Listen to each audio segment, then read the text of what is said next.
Hello guys, അപ്പോൾ എൻ്റെ പഴയ യൂട്യൂബ് ചാനലിൽ എനിക്ക് ഏറ്റവും കൂടുതൽ വ്യൂസ് കിട്ടിയ ഒരു വീഡിയോ ആണ് ഈ റൈസ് വാട്ടർ ടോണറിൻ്റെ വീഡിയോ. കുറേ പേര് പോസിറ്റീവായിട്ട് നല്ല അടിപൊളി റിസൾട്ടാണ് ചേച്ചി, നല്ല മാറ്റം ഉണ്ടെന്നെല്ലാം പറഞ്ഞിട്ട് കുറേ ആൾ പോസിറ്റീവായിട്ടുള്ള കമൻസാണ് അതിൽ ഇട്ടിട്ടുണ്ടായത്. എൻ്റെ അടുത്ത് പേഴ്സണലി വന്നിട്ട് എന്നോട് കുറേ പേര് പറഞ്ഞിട്ടുണ്ട്. അപ്പോൾ ഈ അരിപ്പൊടിയുടെ ബെനിഫിറ്റ്സ് ഞാൻ പറയാണ്ട് തന്നെ നിങ്ങൾക്ക് അറിയുന്നുണ്ടാവും. നമ്മുടെ സ്കിന്ന് നല്ലപോലെ തിളങ്ങി നിൽക്കാനും ബ്രൈറ്റ് ആവാനും എല്ലാം നല്ല അടിപൊളിയായിട്ടുള്ള ഒന്നാണ് അരിപ്പൊടി. ഞാനിപ്പോൾ യൂസ് ആക്കിയിട്ടുള്ളത് അരിപ്പൊടി, അതുപോലെ തന്നെ കേട്, കുറച്ച് റോസ് വാട്ടർ, ഇതെല്ലാം കൂടി നല്ലപോലെ മിക്സ് ആക്കിയിട്ട് അതിലേക്ക് നമ്മൾ ഈ റൈസ് വാട്ടർ ടോണറും കൂടി കുറച്ചൊന്ന് അപ്ലൈ ചെയ്യാം.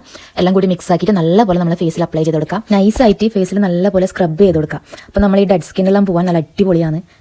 ഞാൻ ബാക്കി വന്നതും എൻ്റെ ഫേസിൽ തന്നെ അപ്ലൈ ചെയ്ത് കൊടുക്കുന്നുണ്ട്. വേസ്റ്റാക്കി കളയണ്ടെന്ന് വിചാരിച്ചിട്ട് ബാക്കിയുള്ളതും കൂടി ഞാൻ എൻ്റെ ഫേസിൽ തന്നെ നല്ല കട്ടിയിലാക്കി കൊടുക്കുന്നുണ്ട്. നല്ലപോലെ ഉണങ്ങിയിട്ടുണ്ട്. ഉണങ്ങിയ ശേഷം നമുക്കിത് റിമൂവ് ചെയ്യാം.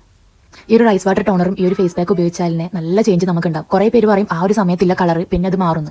അങ്ങനെയൊന്നുമില്ല. നമ്മൾ എന്തും അതിൻ്റെതായ രീതിയിൽ യൂസ് ആക്കുമ്പോൾ നമുക്ക് എന്തായാലും അതിൻ്റെ റിസൾട്ട് കിട്ടും. കെമിക്കലായിട്ടുള്ള സാധനങ്ങൾ യൂസ് ആക്കുമ്പോൾ നമുക്ക് പെട്ടെന്ന് റിസൾട്ട് കിട്ടില്ല. ഇത് കെമിക്കലല്ല. ഇതെന്ന് പറഞ്ഞാൽ നമ്മൾ അതിൻ്റെതായ രീതിയിൽ ആഴ്ചയിൽ ഒരു 2-3 പ്രാവശ്യം യൂസ് ആക്കിയാൽ തന്നെ നമുക്ക് നല്ല ചേഞ്ച് കിട്ടും. അപ്പോൾ നിങ്ങൾ ഇത് വീട്ടിൽ യൂസ് ആക്കി നോക്കാം. ചേഞ്ച് ഉണ്ടെങ്കിൽ കമൻറ്റായിട്ട് വന്നിട്ട് രേഖപ്പെടുത്താം. പോസിറ്റീവ് ആയാലും നെഗറ്റീവ് ആയാലും കമൻറ്റായിട്ട് വന്നിട്ട് രേഖപ്പെടുത്താം. ഫേസ് പാക്കെല്ലാം എൻ്റെ ഫേസിൽ നിന്ന് റിമൂവ് ചെയ്ത ശേഷം വീണ്ടും ഞാൻ റൈസ് വാട്ടർ ടോണർ എൻ്റെ ഫേസിൽ അപ്ലൈ ചെയ്തിട്ടുണ്ട്.